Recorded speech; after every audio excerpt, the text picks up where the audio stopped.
जो है ना फेसबुक पर देख रहा था कि सबको AEF परसेंटेज कैलकुलेशन में जो है ना मुश्किल पेश आ रही थी। तो मुझे इसका मेथड पता था, तो मैंने सोचा क्यों ना आपसे शेयर कर दूं और एक वीडियो बनाई जाए, उसमें आप सबको जो है ना मेथड बता दिया जाए। चलते हैं आप मेथड की तरफ। इससे पहले अगर आप मेरे चैनल पे नए हैं तो आप मेरा चैनल सब्सक्राइब कर दें। मैं गैट और हैट के रिलेटेड इस तरह से क्वान्टिटेटिव और एनालिटिकल वगैरह पर वीडियोज़ बनाता रहता हूँ। तो चलते हैं AEF परसेंटेज कैलकुलेशन की तरफ।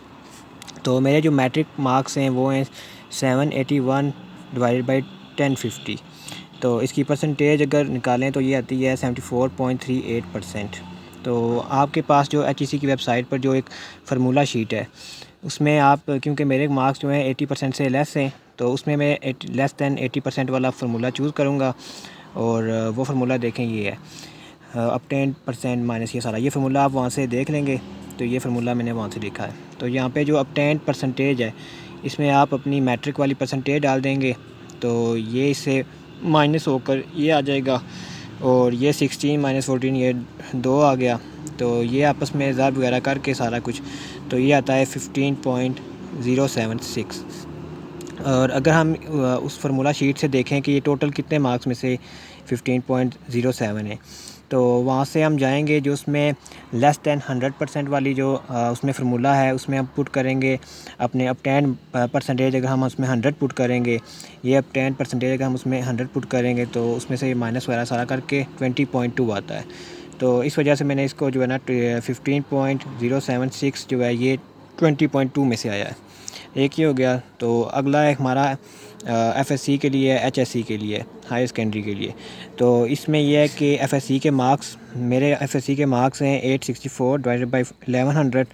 तो इसको अगर डिवाइड करें तो ये परसेंटेज में आते हैं 78.54%। तो अगेन ये लेस दैन 80% हैं, तो मैं फार्मूला चूज़ करूँगा लेस दैन 80% वाला। तो ये मैंने वो फार्मूला वहाँ से फार्मूला शीट से लिया HSC के लिए जो लेस दैन 80% वाला था, तो वो मैंने फार्मूला लिया और मैंने इसमें जो है ना अपनी परसेंटेज डाल दी। तो ये इसमें से माइनस वगैरह करके सारा कुछ करके ये एंड पे आता है 15.908 आउट ऑफ 20.2। ये भी 20.2 है, आउट ऑफ 20.2 है, क्योंकि अगर हम इसमें यहाँ 100 पुट करें तो ये सारा जो आता है टोटल 20.2 है। तो इस वजह से ये भी जो है ना 20.2 से, मतलब उसमें से आ रहा है 20.2 है टोटल इसका भी।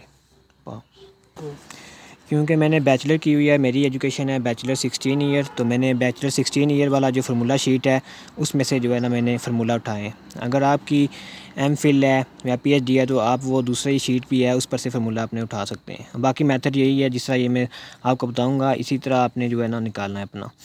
आप CGPA देखें, मेरा CGPA है 3.89 है आउट ऑफ 4। हर यूनिवर्सिटी का जो है ना वो CGPA का अपनी एक कैलकुलेशन होती है।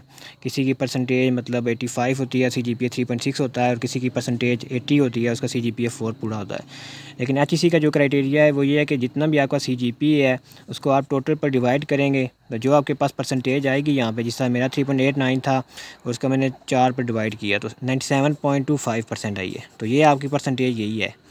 तो मेरी परसेंटेज आई है 97.25%। तो अब मैंने फार्मूला सेलेक्ट किया है लेस दैन 100 वाला, क्योंकि मेरे 97% हैं, तो ये लेस दैन 100% वाला फार्मूला जो है बैचलर 16 ईयर्स के आगे जो था वो मैंने सेलेक्ट किया उधर से। तो ये मैंने फार्मूला लिखा है। तो यहाँ मैंने अपने अब 10% डाली है। तो अब 10% डालने के बाद ये माइनस वगैरह सारा कुछ करके जो है ये मेरे पास आ रहा है 34.9 आ रहा है। अगर मैं यहाँ पे ऊपर अब 10% में 100 डालता हूँ तो ये टोटल 36 है। आउट ऑफ 36 मैंने लिए 34.9।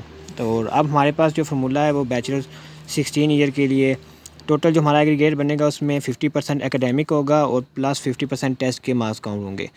अब एकेडमिक हमने किस तरह निकालना है, 50%, ये देखें 15.076 मेरा मैट्रिक वाला, प्लस 15.90 मेरा FSC वाला, प्लस 34.9 मेरा बैचलर 16 ईयर्स वाला।